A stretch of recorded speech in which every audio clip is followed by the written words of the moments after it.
오늘 새벽기도 함께 하신 우리 성도님들을 환영합니다. 우리 찬송가 108장으로 하나님께 영광 돌려드리겠습니다. 108장 찬송입니다.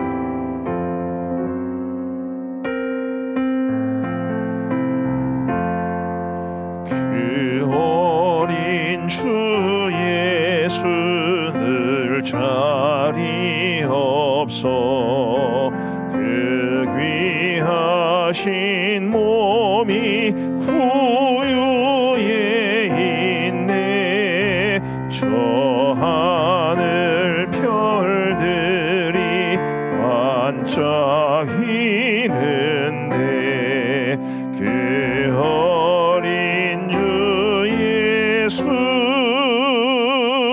골 위에 자네. 저 육축 소리에 아기 잠깨나 그 순하신 예수 우시지 않네. 그 귀한 예수를 나 사랑하니 새날이 밝도록 함께 하소서. 주 예수 내 곁에 가까이 계셔.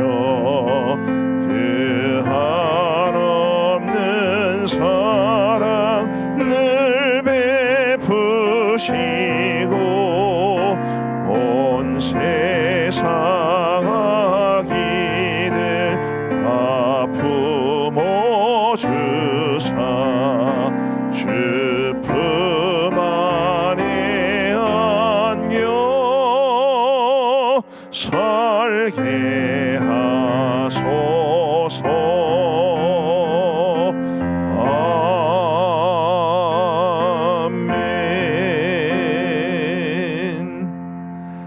우리 하나님께서 오늘 우리에게 주시는 말씀은 누가복음 2장 1절부터 7절까지의 말씀입니다. 누가복음 2장 1절부터 7절까지의 말씀을 우리 교독하시겠습니다.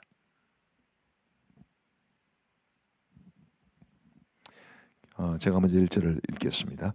그때 가이사 아구스도가 영을 내려 천하로다 호적하라 하였으니 이 호적은 구레뇨가 수리아 총독이 되었을 때에 처음 한 것이라. 모든 사람이 호적하러 각각 고향으로 돌아가매 요셉도 다윗의 집 족속이므로 갈릴리 나사렛 동네에서 유대를 향하여 베들레헴이라는 다윗의 동네로 그 약혼한 마리아와 함께 호적하러 올라가니 마리아가 이미 잉태하였더라. 거기 있을 그때의 해산할 날이 차서 같이 읽겠습니다. 첫 아들을 낳아 강보로 싸서 구유에 누였으니 이는 여관에 있을 곳이 없음이러라. 아멘.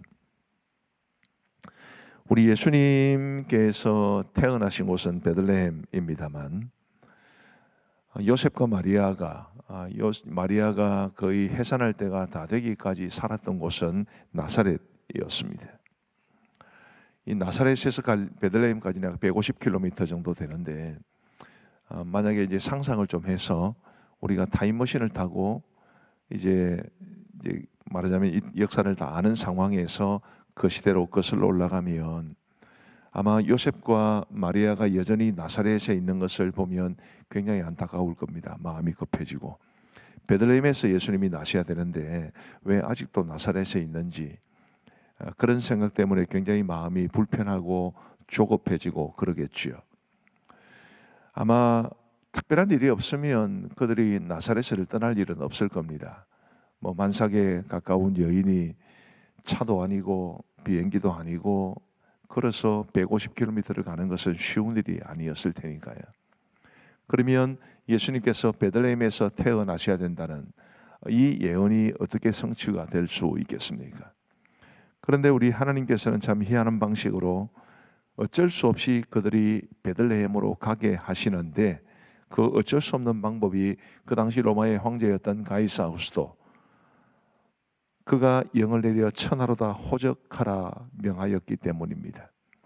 이제 고대 사회에서 황제나 임금이 호적을 하라 명하는 것은 크게 보면 두 가지 이유가 있습니다. 하나는 이제 군사들의 수를 알기 위함이고, 또 다른 하나는 세금을 징수하기 위함이죠. 그 어떤 목적이었는지는 잘 모르겠습니다만은 어쨌든 이 가이사 아우구스토는 그 당시 로마 제국이 지배하고 있던 그 넓은 지역에 이제 천하로 다 호적을 하라, 모든 로마 제국 안에 있는 식민지들까지 포함해서 전부 호적을 하라 명하였기 때문에 요셉과 마리아가 150km의 그 먼 길을 걸어서 베들레헴으로 내려가게 되고, 베들레헴에서 이제 메시아 예수 그리스도를 출산하게 된 것입니다. 하나님의 방법이 놀랍지 않습니까? 하나님께서 뜻하신 바를 반드시 이루시고, 그리고 우리의 삶의 모든 단편들을 다 활용하셔서 하나님의 뜻을 이루시는 것을 우리는 하나님의 섭리라고 말합니다. 우리 예수님이 이 땅에 태어나시던 것도 하나님의 섭리에 의한 것이었고, 그 하나님의 섭리의 손길이 오늘 저와 여러분들의 삶 속에도 이루어지고 있다고 저는 분명히 믿습니다. 모든 것을 합력하여 선을 이루시는 하나님, 그 하나님이 바로 섭리의 하나님이십니다. 아마 요셉과 마리아로서는 굉장히 불편한 마음이었을 겁니다. 어느 누구도 그 만삭의 몸으로 그 먼 거리를 여행하는 것을 원치는 않았을 것이기 때문에 굉장히 마음이 불편했겠지만, 그러나 하나님께서는 그마저도 사용하셔서 당신의 뜻을 이루어 가십니다. 오늘 우리의 삶에도 우리가 경험하는 일들이 다 좋은 일만 있는 것은 아닐 겁니다. 좋은 일도 있고 슬픈 일도 있고, 또 때로는 기쁜 일도 있고 화날 때도 있고, 중요한 것은 그 모든 상황과 우리가 만나는 사람들, 우리가 경험하는 사건들을 통해서 하나님은 반드시 당신의 뜻을 이루어가고 계신다는 것을 굳게 믿고, 그 하나님의 섭리의 손길을 의지하며 살아갈 수 있는 저와 여러분들 되시기를 간절히 바랍니다. 그러면 왜 예수님은 베들레헴에서 나셔야 했나요? 하나님이 정하셨기 때문입니다. 아마 다윗이 베들레헴 사람이었기 때문에 다윗의 자손으로 이 땅에 오셔야 하는 우리 메시아께서도 베들레헴에서 태어나게 하시려는 하나님의 뜻이 아닌가 싶습니다만은, 그러나 저는 이제 그보다는 베들레헴이라는 그 이름의 뜻에 주목해 보고 싶습니다. 베들레헴이라는 것은 떡집이라는 뜻이죠. 베이트라는 것은 이제 집을 뜻하고, 레헴이라는 것은 떡을 의미합니다. 그래서 베이트레헴 붙여서 베들레헴이라고 불리는 이 이름이 떡집을 의미하는데, 생명의 떡이신 예수님이 떡집에 태어나셨다. 굉장히 의미가 있는 말씀 아니겠습니까? 우리가 육신의 양식을 먹지 않으면 살 수 없듯이 예수 그리스도가 아니면 살 수 없다는 것을 보여주는 것이 저는 베들레헴이라는 말이 가지고 있는 의미라고 생각을 하고, 그리고 예수님이 바로 베들레헴에 태어나신 이유도 그러한 이유라고 생각을 합니다. 생명의 떡이신 예수님, 그 예수님을 우리의 양식으로 삼고, 진정한 양식으로 삼고, 이 힘겹고 고단한 인생길을 걸어가면서도 결코 줄이지 않는 그런 모습으로 살아갈 수 있게 되기를 간절히 바랍니다. 말씀을 흔히 이제 세 가지가 있다고 그러죠. 하나는 이제 기록된 말씀, 바로 성경입니다. Written words. 그 다음에 두 번째는 살아있는 말씀, 로고스 대신 living words인 우리 예수님이시고요. 그리고 마지막 세 번째로 선포되는 말씀, spoken words, 바로 설교를 이야기를 합니다. 우리 하나님의 말씀이 이렇게 세 가지인데, 그 세 가지 중에 아주 놀랍게도 모두가 다 양식으로 번역이 됩니다. 비유적으로 그렇게 표현됩니다. 우리가 하나님의 말씀도 생명의 양식이라 그렇게 말하지 않습니까? 예수님도 생명의 떡이라 그렇게 말하지 않습니까? 같은 맥락이죠. 그 예수님이 베들레헴에서 태어나셨다. 아주 의미 있는 말씀인데, 저와 여러분들이 우선 예수님으로 우리의 심령이 채워지고, 그리고 늘 하나님의 말씀, 생명의 양식을 먹으면서 우리 하나님 기뻐하시는 믿음의 삶을 살아갈 수 있게 되기를 간절히 바랍니다.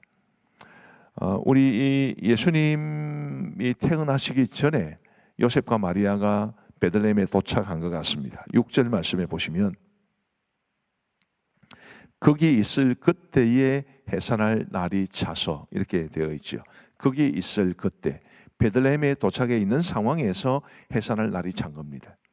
많은 분들이 종종 오해를 하시는 것이 만삭의 몸으로 쭉 내려오다가 베들레헴에 도착을 해서 이제 출산할 곳을 찾다가 찾지 못해서 마국간에서 아이를 낳았다. 그렇게 오해를 하십니다만은 베들레헴에 도착한 상태였던 것 같습니다. 7절 말씀에 보시면 첫 아들을 낳아 강보로 싸서 구유에 누였으니 이는 여관에 있을 곳이 없음이라. 여기 여관이라고 하는 것은 우리가 말하는 그런 숙박업소라기보다는 이제 이 로마에서는 굉장히 많은 사람들이 이동을 하는 가운데 있었기 때문에 이 공적인 쉼터 같은 게 있었습니다. 일종의 우리나라로 치면 고속도로 휴게소에 이제 공적인 쉼의 장소를 마련해서 누구든지 그곳에서 잘 수 있도록 하는 그런 것이 바로 여기 본문에 나오는 여관이라는 것입니다. 근데 그 당시에 사람들은 이제 뭐 말도 타고 다니고 당나귀도 타고 다니고 이러했기 때문에 짐승을 묶어 놓을 수 있는 그런 곳이 있었는데 우리 예수님을 낳을 때 요셉과 마리아가 사람이 묵을 수 있는 곳에는 자리가 없었기 때문에 그 마국간 동물들을 메어 놓는 그곳에 이제 출산을 했다. 그렇게 이해할 수 있겠지요. 아까 말씀드린 것처럼 요셉과 마리아는 우리 예수님을 출산하기 전에 이미 베들레헴에 가 있었는데 아마 그들에게 이 쉴 곳이 있었다면 계속해서 그곳에 머물러 있었을 겁니다. 그러나 요셉과 마리아는 그런 처지도 못했고 아무도 그들에게 자리를 양보하지도 않았기 때문에 우리 메시아 예수님을 낳고 마국간에 누이고 그리고 이 강 구유에 누였다. 구유라는 건 예물통 아닙니까? 예물통에 놓아 두었다. 이런 모습을 보면 참 우리 예수님께서 태어나시는 그 상황 자체도 너무너무 낮고 천한 모습으로 이 땅에 오신 것을 말씀해 주는 거지요. 또 한편으로 이렇게도 묵상할 수 있을 겁니다. 제가 오늘 설교의 제목을 그래서 이렇게 정한 건데요.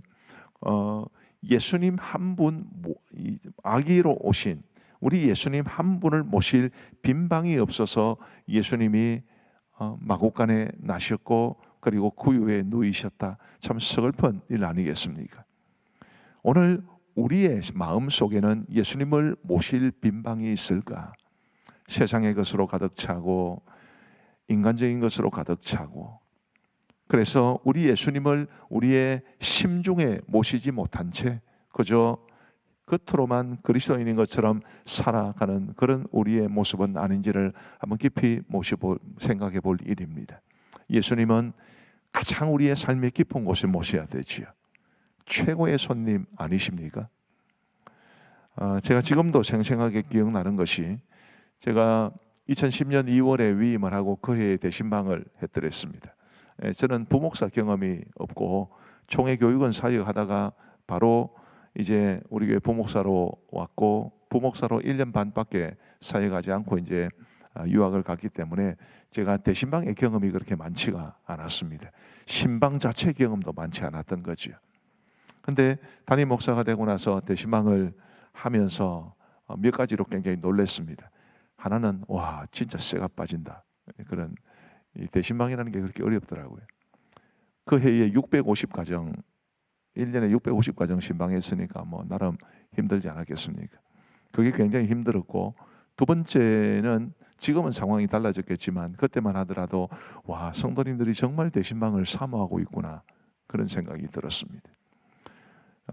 새로운 담임 목사의 대신방을 받기 위해서 도배를 새로 하신 분도 계시고 심지어 이사를 하신 분도 계시고 좀 더 넓은 집에서 신방 받고 싶으시다고 방석 새로 구입하시는 분들은 뭐 부지기수고 그래서 굉장히 사모하는 마음으로 담임 목사의 신방을 기다리고 계시는구나. 그것 때문에 굉장히 책임감도 막중해졌고 더더욱 대신방에 헌신한 그런 계기가 되지 않았나 그런 생각이 듭니다.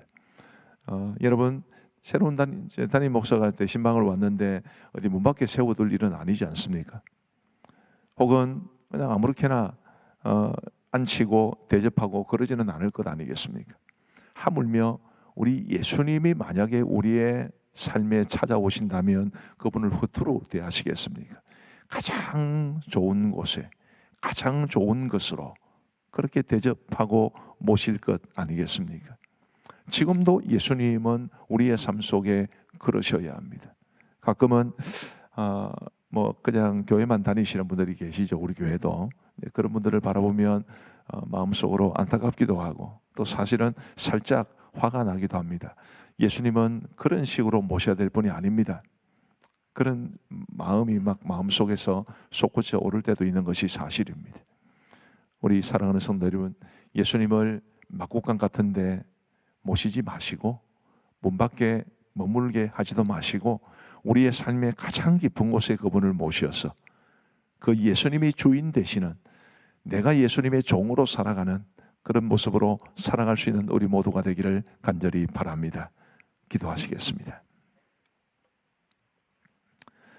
자비로우신 하나님 아버지, 감사합니다.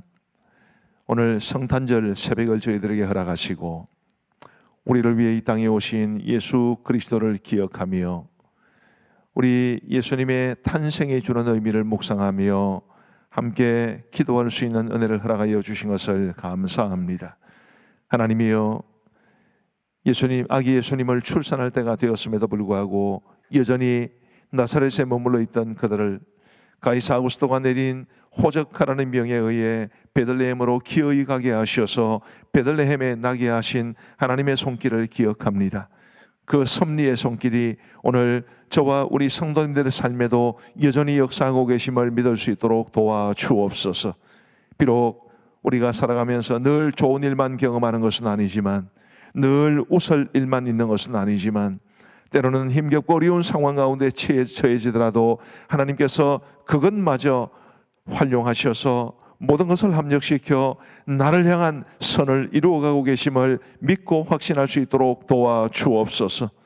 생명의 떡이신 우리 예수님, 베들레헴 떡집에서 나신 생명의 떡이신 예수님을 내가 믿고 살아가면서 그 예수님이 나의 진정한 양식 되시고 또한 말씀이 나의 진정한 양식이 됨을 고백하며 늘 줄인 배로 살아가는 사람들이 아니라 채워진 배로 살아가는 우리 성도들 다 되게 하여 주옵소서. 아버지 하나님이여, 주님을 허투루 대접하지 않도록 도와주시고 주님을 천대하지 않도록 도와주시고 주님이여, 정말 주님을 내 삶의 가장 중요한 중심에 모시고 우리 주님을 주인으로 모시고 믿음으로 살아갈 수 있는 우리 귀한 성도들 다 되게 하여 주옵소서. 내가 주인 되고 예수님이 종된 삶이 아니라 예수님이 주인 되시고 내가 주님의 종된 삶을 살아갈 수 있도록 은혜를 베풀어 주옵소서. 하나님 아버지, 성탄의 이 날에 우리 주님 이 땅에 오신 그 놀라운 의미가, 또 주님이 주시는 은혜가, 우리 주님의 사랑이 온 천하에 널리 퍼질 수 있도록 도와주옵시고, 특별히 우리 믿는 사람들의 심령 가운데 이 땅에 오신 주님의 은혜가 넘쳐날 수 있는 오늘 성탄과 이 이후의 삶이 될 수 있도록 은혜를 베풀어 주옵소서. 하나님 아버지, 오늘 성탄 감사 예배가 있습니다. 우리 사랑하는 모든 성도들이 주님 이 땅에 오신 것을 기념하며 감사한 마음으로 예배드릴 수 있도록 인도하여 주옵시고, 우리의 마음을 다해 정성을 다해 우리 하나님 앞에 예배로 영광 돌려 드릴 수 있도록 은혜를 베풀어 주옵소서. 우리 시온 찬양대가 오랜 시간 동안 준비하여 오늘 칸타타로 주님 앞에 영광을 돌려 드립니다. 그 모든 헌신 위에, 그 모든 수고와 섬김 위에 우리 하나님께서 은혜를 베풀어 주옵소서. 하나님 아버지, 낮고 천한 모습으로 이 땅에 오신 예수님처럼 우리도 겸손한 모습으로 살아갈 수 있도록, 혹이라도 우리의 마음 가운데 교만한 모습이 있지는 않은지를 돌아보면서 예수님 닮아갈 수 있는 우리 모두가 되게 하여 주옵소서. 겸손하게 하시고 온유하게 하셔서 우리를 통해 이 땅에 예수 그리스도가 분명하게 드러나시는 아름다운 삶을 살아갈 수 있도록 주께서 함께하여 주옵소서. 아버지 하나님의 모든 성도들의 삶을 돌보시고 가정의 평강을 주시고 우리 교회를 인도하시고 우리 나라를 주께서 친히 이끌어 주옵소서. 이제 우리가 개인적으로 기도할 때에 우리의 기도에 귀 기울여 응답해 주시기를 간절히 원하옵고 우리 구주 예수 그리스도의 이름으로 기도하옵나이다. 아멘. 이제 우리 개인적으로 기도하시겠습니다.